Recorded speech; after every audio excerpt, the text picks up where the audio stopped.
some boxing talk, but first I'm gonna talk about the whole coronavirus, having their take on the coronavirus. I know I recently heard that Terrence Crawford said he don't think it's real. He think it's a government conspiracy or something like that. It's a lot of people that feel that way. My take on it is this: I don't know what it is. It is obviously something that's affecting a lot of people, and people are dying from it. I don't know where it came from. Now I can understand people not, not or having a little sideways look at things that's happening right now. As far as people don't trust the media. When the media comes out and says something, that's understandable. But my thing is, it is something that's killing people. Um, I question how it got out. They say it came from China. It came from a bat. The virus jumped from a bat to a human. We have had viruses in the past that jumps from animals, certain animals, to humans. I believe the whole mad cow, it affected humans. I know influenza in the 1800s, not the 1800s, 1918 or something like that. Killed a lot of people. They said that jumped from a pig or something in a farm to a human. Um, it's possible that stuff happens. Nowadays, people are more in tune on what's going on. Back then, people kind of fully trusted the government. Over the years, the government, people have lost trust in the government, which is understandable. Found out the government lies about a lot of things, and now when things happen, everybody questions it to the extreme. You know what I'm saying? It's like all the way on one side. It's not kind of like in the middle. Is always people always go wow with it. You have to like look at things on its own merit. Everything is not a conspiracy. Like I said, I don't know if this is a conspiracy because we will never know where it came from. You know what I'm saying? The only way you're gonna have information is when the health department come out and say, well, it came from this, it came from that. It's speculation that it came from a bat that jumped to a human because in China, because the guy killed the bat and had blood on him or whatever, and the virus jumped from the bat to him, and that's how he caught it in Wuhan, China. So that's all we have to go by right now at this moment. I know some people are getting on Terrence Crawford and saying that he's irresponsible of saying it's not real. I think if he says it's not killing people, he's irresponsible because he is killing people. I heard some people say, well, it's just like the flu. The flu kills everybody, kills people, every year. My thing is the only difference. It is a difference between this and the flu. The flu we have a vaccine for. The flu we have you can get a flu shot.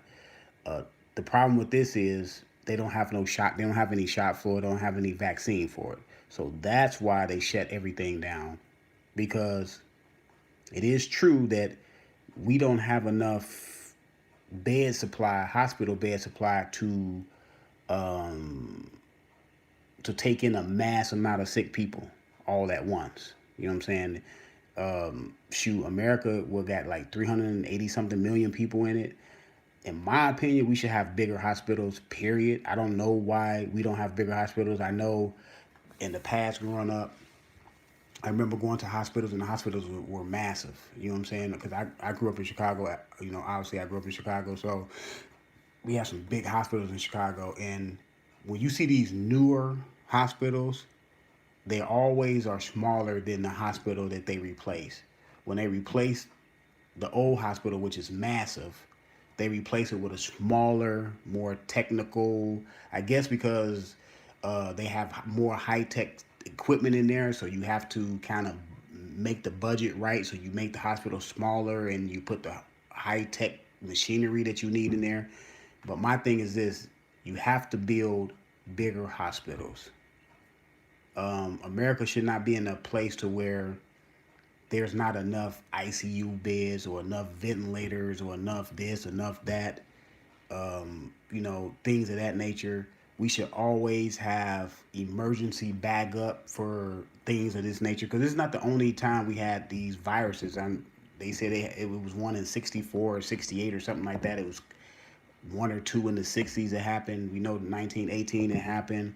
I believe there was another one in the 80s that happened. So it's not like it's something brand new. It's brand new to this generation. You know what I'm saying? But it's nothing brand new to America. America has had breakouts.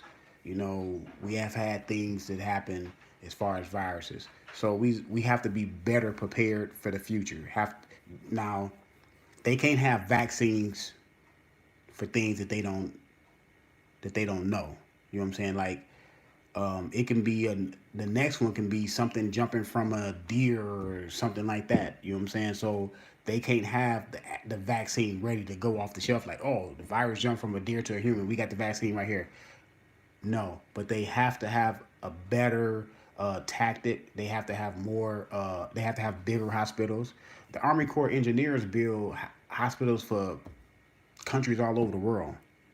You know what I'm saying? And I know the guy came on TV and say, well, it costs hundreds of millions of dollars to build a hospital. Okay, build a hospital. That's essential. That's actually things that are essential that the American people need.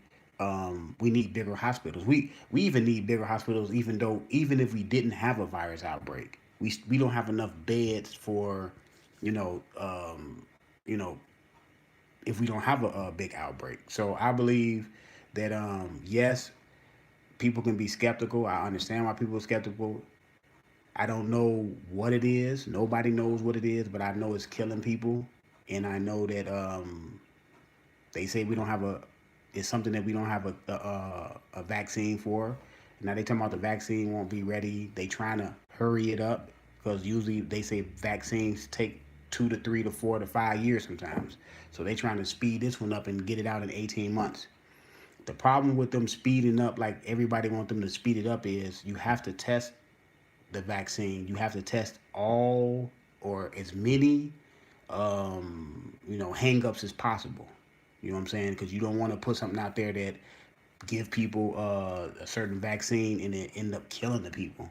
Because it has a whole array of side effects. Because you already have medicine that comes out. If you listen to those commercials and you see these medicines that will cure your, not cure, but help you with your psoriasis, and then you hear all the side effects. You know what I'm saying?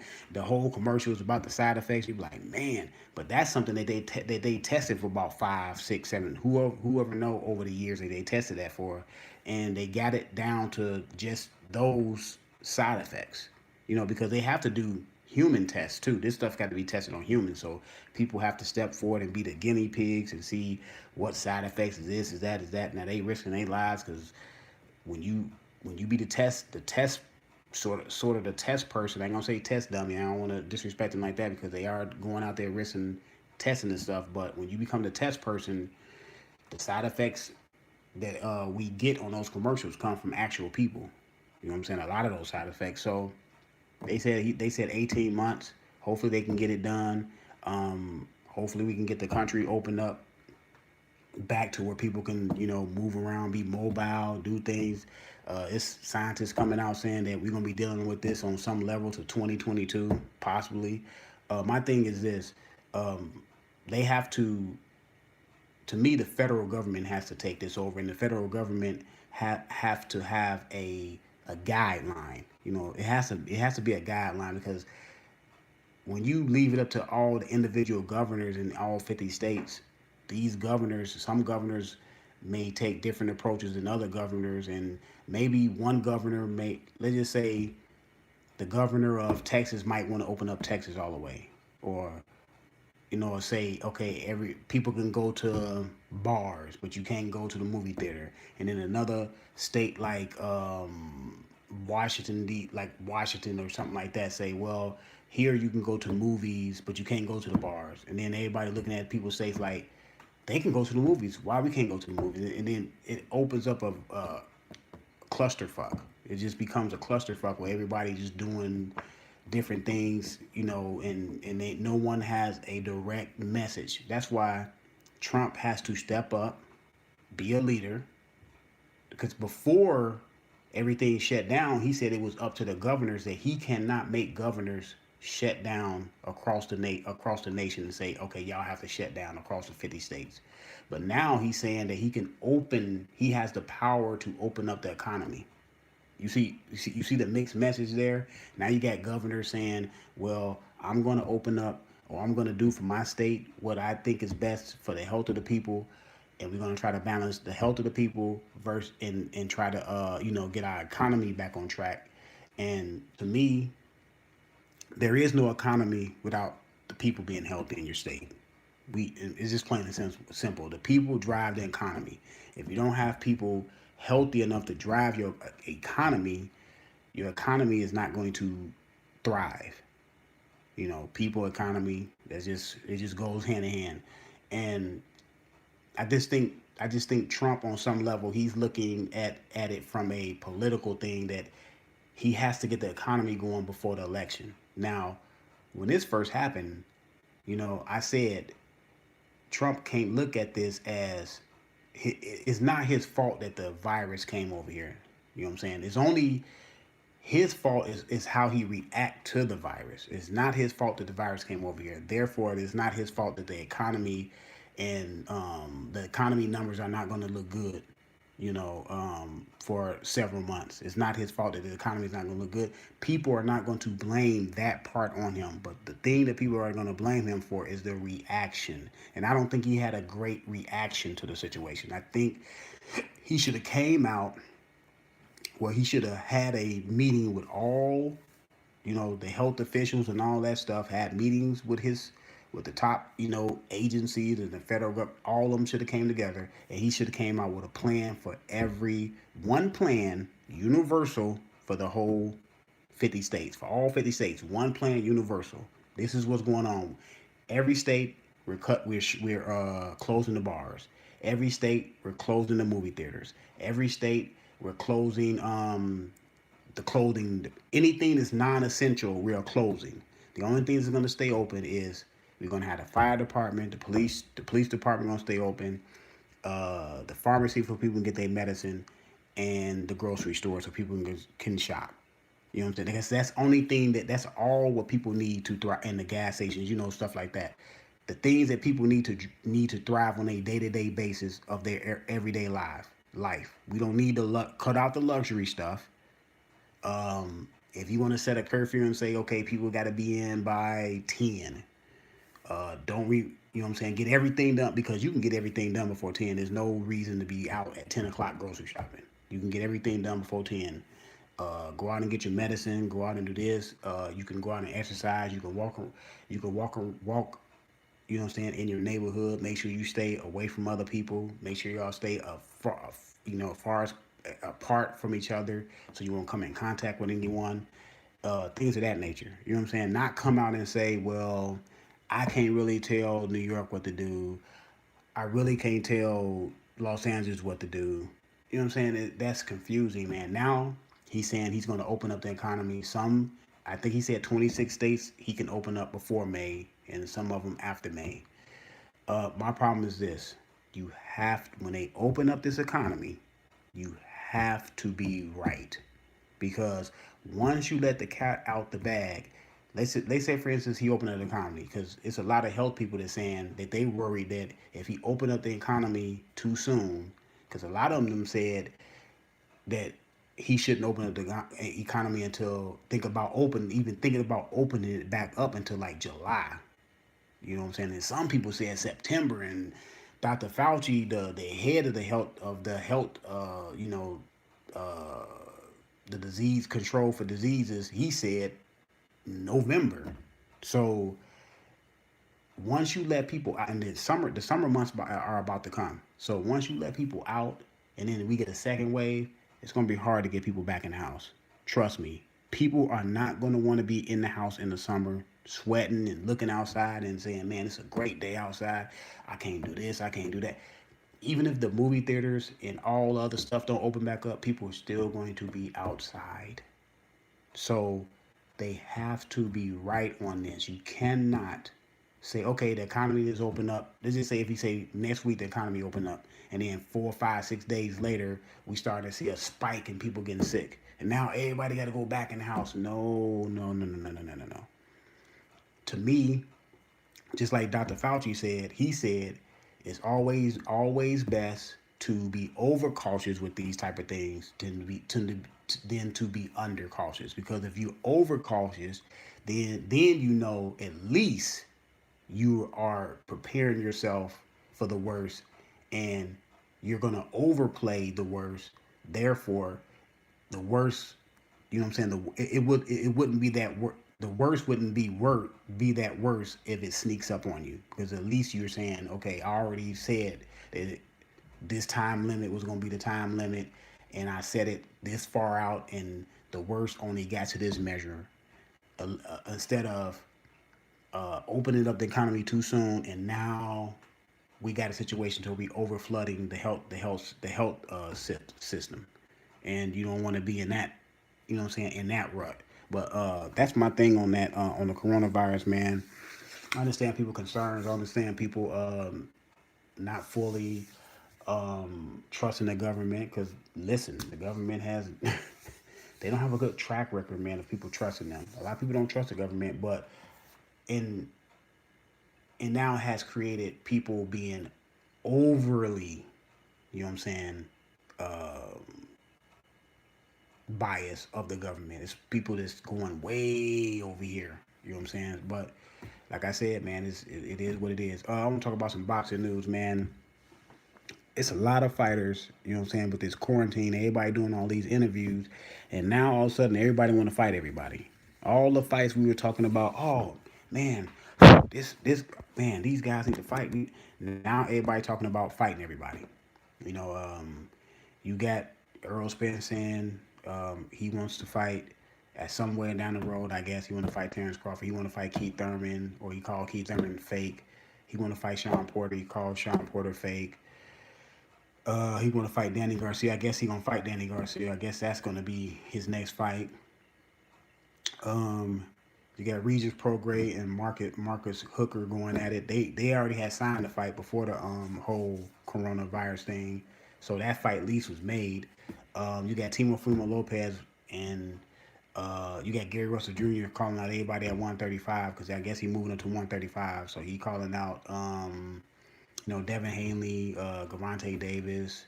Who else he said he wanted to fight? He wanted to fight somebody else. Oh, he wanted to fight Ryan Garcia, the guy that's with De La Hoya, which I don't think he's ready to. I don't think Ryan Garcia, and I don't think Devin Haney is ready, but Devin Haney is a little bit ahead of Ryan Garcia, as I see, as I think that are ready. Not saying that he can't win the fight, but I don't think he's ready, in my opinion. The Of all those young guys, Devin Haney, Ryan Garcia, Gervonta Davis, Teofimo Lopez, and Shakur Stevenson, I think Teofimo Lopez is ahead of the group. I think Teofimo Lopez has fought the better competition, and what he did to Richard Comey, that was brilliant. You know what I'm saying? I'm not saying he's gonna beat Lomachenko, but that was brilliant. The next one in line, I say Gervonta Davis, because he's been out there for a little while. And then, it's a toss up between Stevenson, Haney, and I think Ryan Garcia is last. You know what I'm saying? He still got some more to do. You know what I'm saying? Devin Haney, and at least Devin Haney, I've seen a little bit more from Devin Haney. I think Shakur Stevenson is third behind Gervonta Davis. But out of all those guys who I think got the most talent, I think Shakur Stevenson has just about have it all in one package over all those guys. I think after that, I think it's maybe Timo, and then I probably will go with Gervonta Davis, then Devin Haney, and then Ryan Garcia. Devin Haney, he can fight. I see him fight. To me, Devin Haney still don't look very comfortable in the ring. He can fight. You can tell he can fight. You can tell He's been around boxing for a while, but he still is something. It's something missing. It's something to miss with Devin Haney to me. He doesn't look all that confident in the ring yet. He has the tools, but it's just things missing with Devin Haney. Shakur Stevenson to me has it all. The only thing about Shakur Stevenson is you had to wait for him to start growing and getting a little bit stronger so he can have more pop on his punches. He is getting a little bigger. You can see his last couple of fights, he is growing. He's getting a little bigger, getting a little bit more solid, and he had everything else. You know what I'm saying? Because I remember I seen him and Devin Haney spar, and Devin Haney couldn't really do nothing with that boy. That boy, he was sharp. He was sharp. You know what I'm saying? Devin Haney, like I said, Devin Haney can fight. You know what I'm saying? But I think Teofimo Lopez is number one out of that group. Like I said, Gervonta Davis is number two, Shakur Stevens is number three, Haney number four, and I got Ryan Garcia last because Shakur Stevenson. The reason why I say he has it all, he got poise in the ring. He can box. He can bang. He can come forward. He can box off his back foot real good. He can counter punch. He can lead. He can lead. He can be the, you know what I'm saying, the lead puncher in the fight. He just has it all. You know what I'm saying?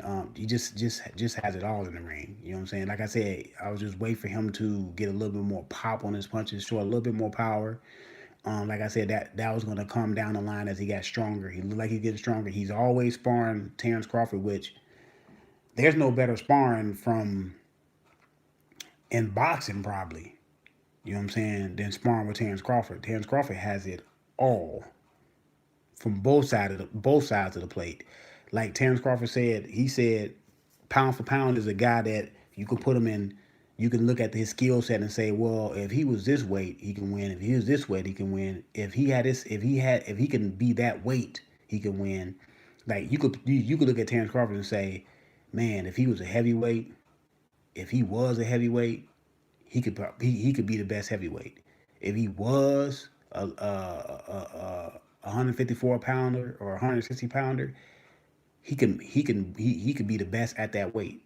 You know what I'm saying? So that's how the definition of a pound for pound that I look at the definition from a pound for pound too, and guys moving up in weight. But like I said, those guys out of those guys, like I said, I like Teofimo Lopez at this point. You know what I'm saying? We're gonna see in the next 5 years. We're gonna see those guys mix it up. A lot of those guys gonna move up in higher weights. I can see Teofimo Lopez going to the high as 147. I can see Devin Haney going to 147, maybe 154. Devin Haney maybe 154 with his length and his little bit height. With his height, he's taller than Teofimo Lopez. I can see Shakur Stevenson probably going to one. I can definitely see him going to 147. Gervonta Davis. Now he's interesting because out of all those guys, he's a little bit shorter than those guys. I think he's even shorter than Fimo Lopez, and Fimo Lopez is not that tall. I can see Gervonta Davis probably maxing out at probably 140. He probably can go to 147. All those guys gonna grow together. You know what I'm saying? They're gonna go to different weights. They probably gonna end. They probably end up at 147 at the same time. They all around about the same age. They all kind of moving.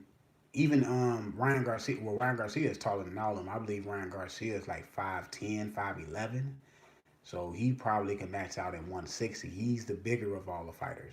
So you know what I'm saying? We're gonna see none of those guys are on the fight right now. So people don't get hyped over Teofimo Lopez, Shakur Stevenson, Gervonta Davis, Devin Haney, and Ryan Garcia. None of those guys are not gonna fight. They're not gonna fight each other for the next 3 years. I'll be surprised if I see any one of those guys, combination of those guys in the ring together within the next year. It's not gonna happen. They're gonna talk about it. They're gonna hype it up. That's all they're gonna do with that. What I would see at the gate, a lot of these guys after this downtime, a lot of these guys should be ready to go, man. People get a chance to get healed up. People get a chance to rest their mind.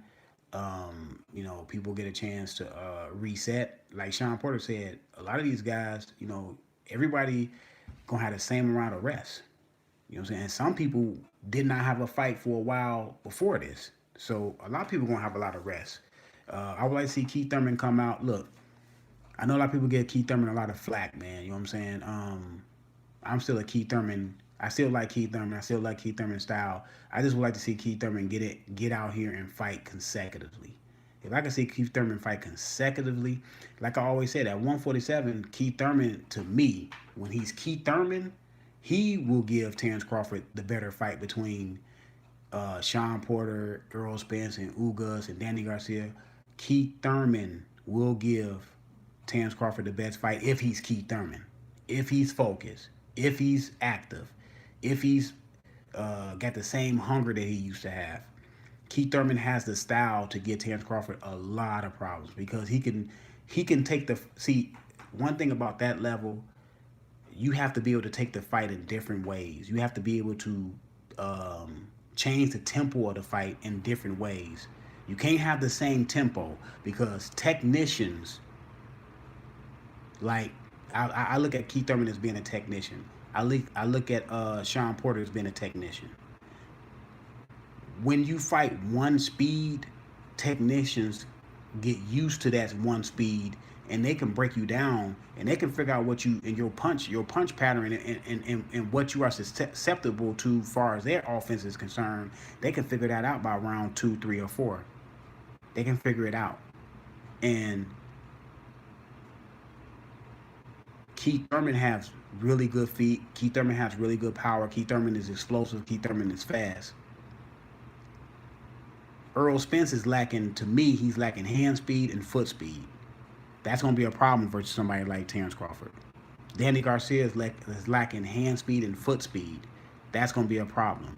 Now, Sean Porter is the wild card because Sean Porter going to give anybody a really good fight because Sean Porter, high motor, physical, I'm not going to say his feet are totally educated, but he has really good feet as far as he can move in and out. Sometimes, he's moving a little bit too much. He's a little bit too jittery up in there. But he's going to get people all types of problems. Now, in order to be Sean Porter, you have to punch in between Sean Porter wild punches, but you have to be willing to stand there and believe in your defense. Like I said, when Earl Spence caught Sean Porter and knocked him down, he was willing to stand there at that moment and punch with Sean Porter. And the reason why I say that Terrence Crawford has a good chance of stopping Sean Porter is because Terrence Crawford will punch with you.